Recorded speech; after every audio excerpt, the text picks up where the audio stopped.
Man, he already stung me.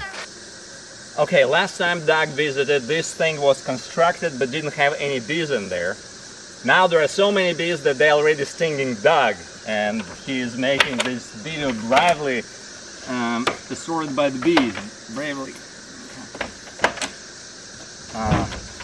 But I wanted to have a sanctuary for me to go and relax, and the buzzing of bees and everything. So you lie down there and watch out the window. You can see all this bee traffic and just listen to the sound.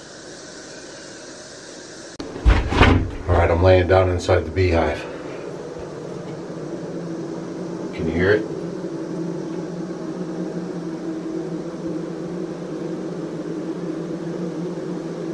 And it's kind of warm in here too.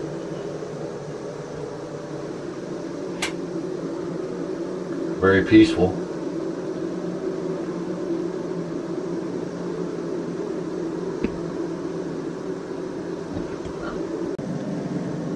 You can see the bees coming in and out right there around the corner. And all these holes, if you look in them, you can see the bees, and I can feel the air coming out of here. Crazy.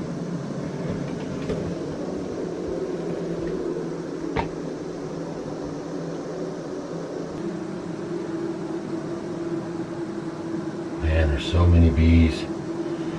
You can hear them all. They're all down there.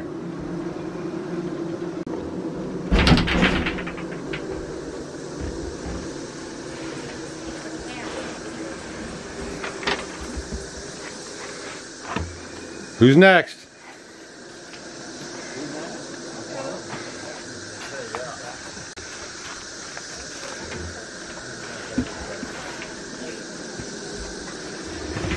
Can you hear him? Oh yeah. Very peaceful. Has a nice hum.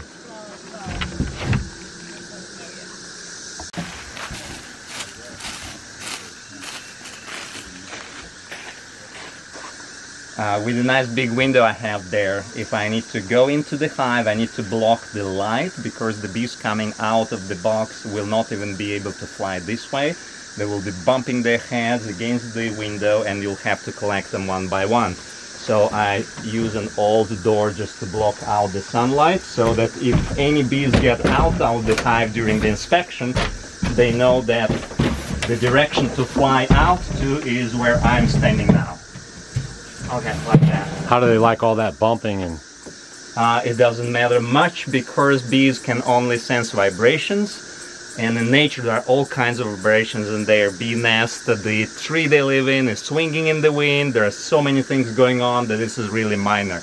And realize that bees do not have a way of hearing things other than through vibration. So unless you really shake the whole thing up, they really don't pay much attention. So it's a real beehive here.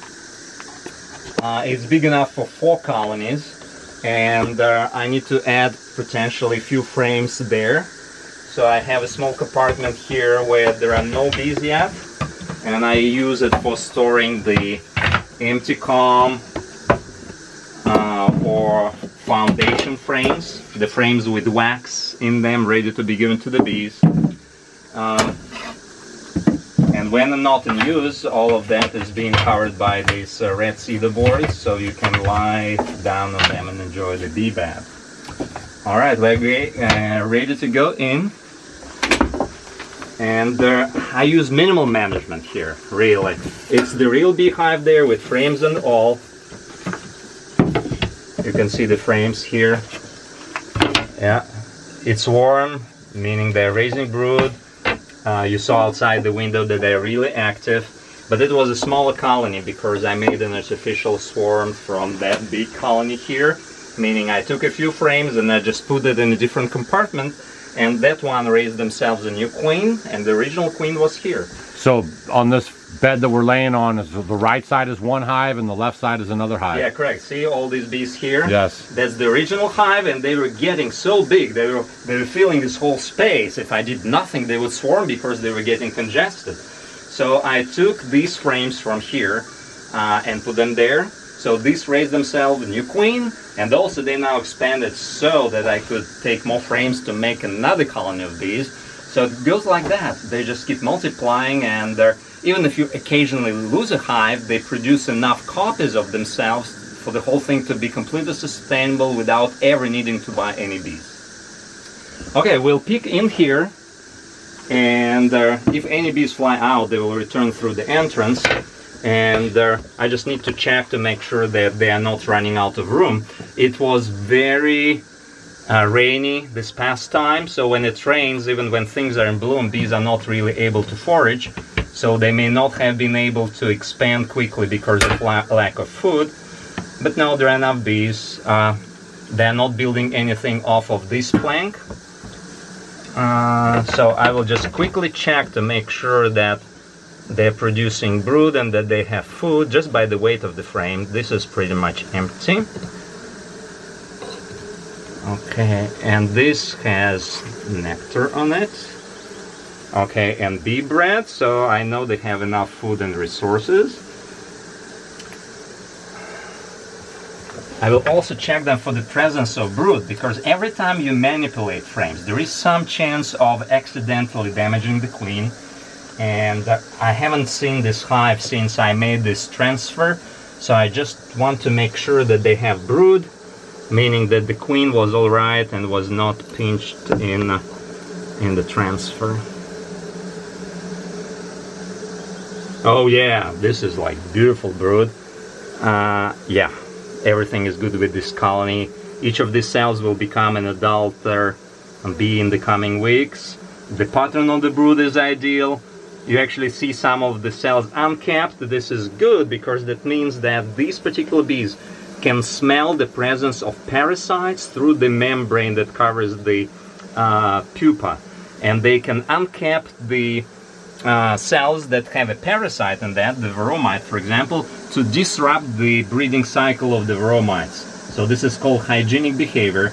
These pupa will still be able to mature, but the cycle of reproduction of parasites will be disrupted. So it's all I needed to see here. I now see they have very nice brood, they have food, they have actually plenty of frames, but since I am here already and I don't want to go in there too often, I will give them 3 more frames, and then I won't have to open that for another month until sumac plants are done blooming. Alright, I added a frame of foundation. They will turn a frame like that into a frame with the built-out comb within the next month. And it's always good to give them some of that work to do, because very young bees are primed to produce a lot of beeswax. It just secretes from their bodies. We never think about us being able to produce our own building materials from our bodies, but this is what bees do. All of this beeswax is made out of bees' bodies. They're just sweating it out of their abdomen, collecting them, chewing it up, and making and fashioning it into this beautiful honeycomb in complete darkness without ever actually seeing this pattern.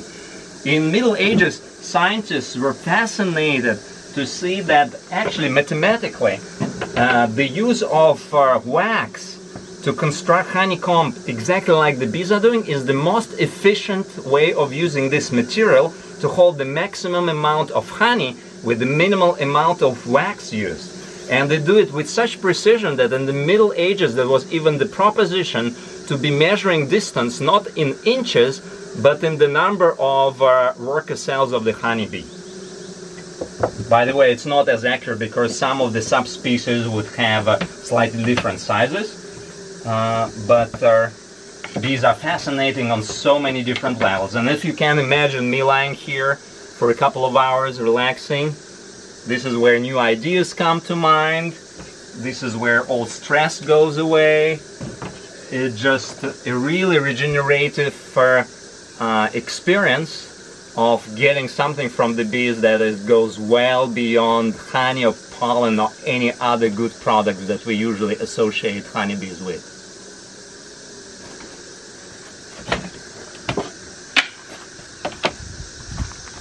Alright, I'm done with my visit.